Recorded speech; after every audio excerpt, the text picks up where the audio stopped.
Is your Galaxy S26 Ultra frozen, stuck, or not working properly? Here's how to boot into recovery mode so you can fix it. Before you start, make sure you have a data transfer USB-C to C cable. Now connect your S26 to a laptop or PC with that cable. Now, if your phone is still turned on, press and hold volume down and power button until the screen turns off. As soon as the screen goes black, quickly switch to volume up and power button. Keep holding both buttons. When the Samsung logo appears, release the power button, but keep holding volume up key. After a few seconds, the recovery mode menu will appear.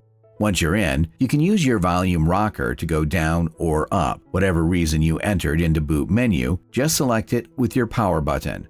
And when you're done, you can either select Reboot System Now or Shut Down. In either case, your S26 will exit recovery menu and restart again. That's it. Thanks for being with us.